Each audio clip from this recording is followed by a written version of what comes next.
So a reminder, what we're trying to do here is open up all of these things that were last available, open these things up to students without having to click into each one and accessing them. So there's a little limitation in what I'm trying to do, but it's going to get us quickly to the point we need to, because this class is already actually in session and we're playing a little bit of catch up. All right, so what we're going to do is this is going to go through the entire Blackboard course, just this course though, and it's going to search for all of the dates that have been entered for everything that has a date range in it. So we'll see obviously quizzes that'll pop up here and assessments and assignments, but we'll also see those folders and learning modules that were set to close as well. Now, I'm just doing this off my personal preference, so I prefer that when I start a class, unless there's something specific that I don't want the student to see just yet, and that's, that happens, but it's for one folder or one assignment, I generally do not make my modules open and close as we go. I try to just open them all at the front. I'll set due dates for everything, but they're available to view from day one and through to the last day of class. And I do that personally because I want my students to still have access to things. I can make it so they can't take a quiz again, but I'd like them to see the lecture that was in that folder, for example, pretty easily. So when we do this, it's going to pull all the current dates, and you have a couple choices. Now, you could choose to just review all of the dates, and then you'll change each one, basically seeing only what it is right now, this moment, and then changing it manually as you go. So that's an option sometimes. Or I can adjust by the number of days, and what I'm actually going to do today is we're going to actually set a new start date.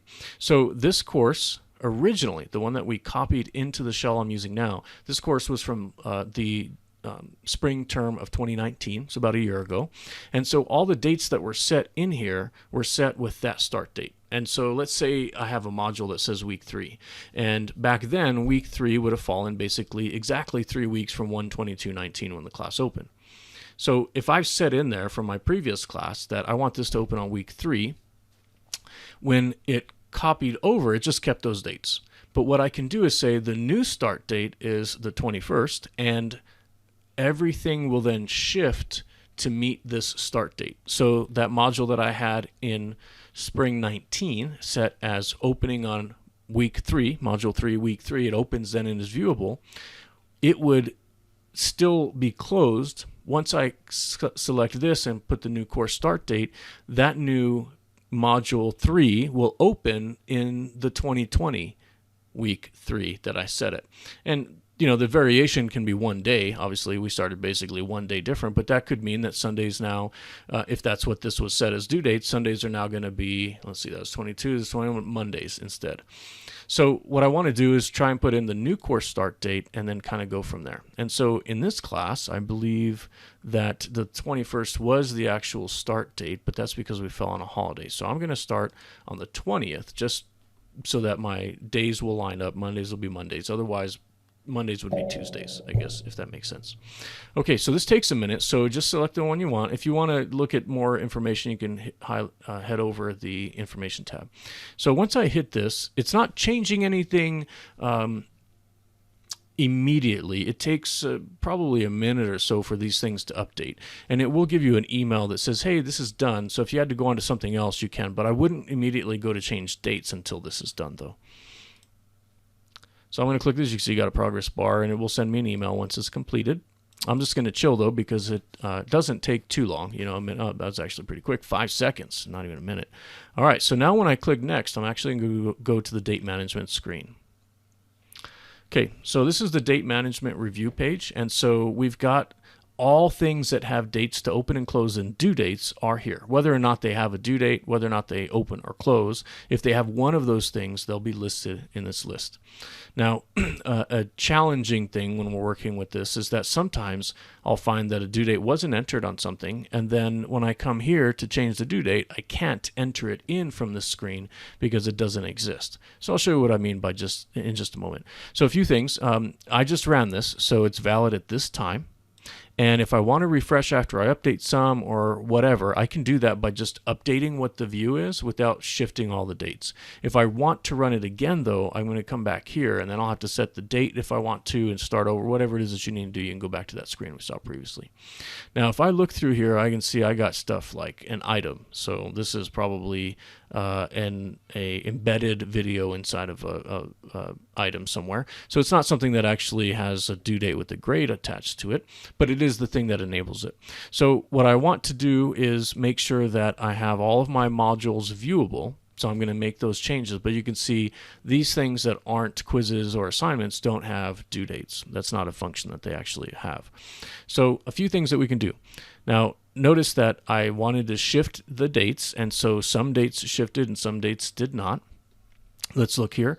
So let's see, chapter 1, I imagine that's first week stuff, right? So it's set right now to be open January 21st, 2020 and closes April 7th, 2020. And that's good. That's the range essentially actually of this class. You don't necessarily have to set that as the range. You can just leave it with no dates and then it'll just be viewable forever. So just determine what you're trying to achieve by it. Remember, students will have access to their course 1 week after the last day of class so that they can download, see their grades, blah, blah, blah. So sometimes you don't want them to access stuff and download everything. You may want to set the last day of class to make those things invisible. But by default, they don't lose access to Blackboard until the week after their final. All right, so this is great. The problem, though, is I do want to actually change this to be the 21st. So I click on that little edit pencil, and then I can see here if I had a due date, if this was a quiz, it would be shown in this line as well. And so availability starts, availability ends. So all I'm going to do is click here, and I'm going to move that to the 20th. You can slide the hour as you need to. A note about time in Blackboard, it has its own time. I haven't found it to be too far off, but when it's reading time, and you're setting up a time set for the end of the day, there is a little trick you have to be careful of. I'll just show you that right now. So let's say I wanted to open it the day before classes started at midnight. That's when the actual shell becomes live to students on the first day. If I wanted this to be viewable after midnight on the 19th, I'm going to have to slide the hour all the way up. Okay, gets me to 11, not midnight. And then slide this all the way up. And now I'm at 11:55. I can go to 11:59 right here if I'd like to. Now, in some views, this is what you see. However, when you're working on due dates, the view is going to be a little different because it will say midnight and end of day on opposite sides of a drop-down that has all of the hours by, I think, half-hour increments. So if you're trying to do something that opens on, let's say it's technically, I'm opening it for Monday at midnight, right? So I open this now 5 minutes before midnight. That's one setting. I could open it essentially at midnight, or close something, make something due on, say, Sunday night at 11:59 p.m. Midnight means it's the start of that day at basically 12:01 a.m.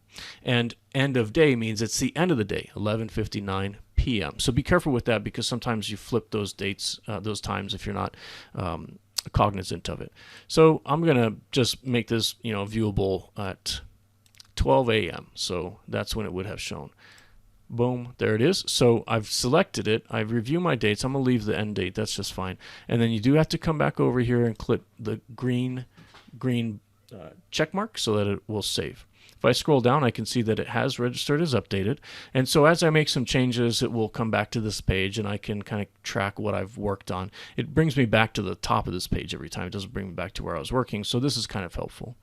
All right, so let's say, though, that I want to change due dates and availability dates for stuff that's gradable.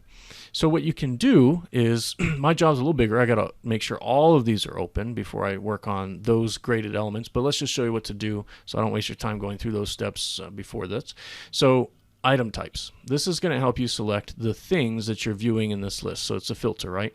So the things that are gradable, things that will have due dates associated with them, will be tests, manual grade, I believe assignments if there's like an assignment for them to upload, and discussions. Those all things will be listed here. And so I can screen just for tests. Now remember, though, that tests in Blackboard terminology doesn't mean it's a test. It's the same term for tests and quizzes. So Blackboard term for quiz is test as well. So just that differentiation. If you want to looking for quizzes, you're going to look under the tests. So now I can see all of the tests that are in this course. So I've got quizzes and then the final exam and a midterm. And so you can see now that these have actual due dates that are assigned. And remember, I basically just edited them so they would shift by the start date of the class. So if March 15th, this is probably March 16th last year, was the Sunday that this fell on, then it just shifted it to the date that I have for this class for this year. So very easy to use. Right now, since I shifted everything, I would just be confirming that all of these things read correctly. The final exam, we do want to make sure, and any test like the midterm, things that aren't quizzes, you do want to close the availability immediately after the due date or at the same time of the due date, so students can't go back and copy your questions and put them on Quizlet. So keep an eye for that. You got to shut that down, make it not viewable by students. Otherwise, when they click on their grade, they can review the entire exam, and that's something we want to avoid. I'll show you some settings inside the exam too to make sure that they don't see right or wrong answers if they do get past these little steps that we made. All right, so I would just click, change the dates, hit the check mark, and then they're changed. So because I ran this already though, and I edited everything for the new start date, what I'm going to do is leave the rest of this, and we're going to go back to learning modules and see what do I got to work on. Here's our learning modules. Now we can see basically they're all viewable. Previously they were all hidden. Now they're viewable. So all the lecture notes they can access up front, and we can see that if a folder has contents in it that are set to viewable, but the folder itself is not viewable, the contents aren't viewable.